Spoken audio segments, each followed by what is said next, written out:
ঘুম থেকে উঠে গ্রে স্কাই। আজ 10-12 দিন ধরে সূর্যের মুখ দেখতেই পাচ্ছি না, এরকমই চলছে।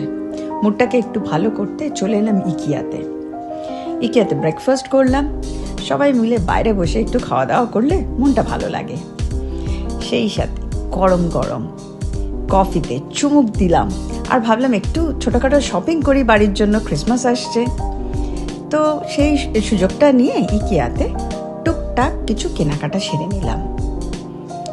তারপর গেলাম হর্নবাকে, সেখানেও কিছু দরকারি কাজ ছিল বাড়ির জন্য, টুকিটাকি আর কি। তো সেগুলোই তুলে নিলাম। তারপর ফেরার পথে অলিবলি শপ থেকে অলিবলি খেয়ে গেলাম একটু উইন্টার মার্কেটে।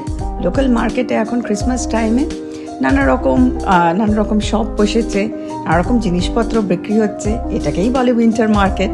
ঘুরতে মন্দ লাগে না। তারপর এলাম দরকারি কাজে পার্লে। টিনা অনেকদিন চশমা বানায়নি, ডিউ ছিল, তো চশমা বানাতে এলাম টিনার জন্য। টিনা চশমা পছন্দ করতে করতে আমি একটু 4-5টা ক্রিসমাস ডেকোরেশন ঘুরে দেখে নিলাম।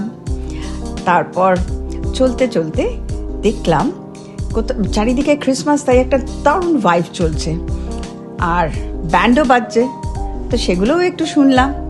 তারপর একটু মুডটাকে আপলিফট করে হ্যাপি মুডে বাড়িতে ফিরলাম।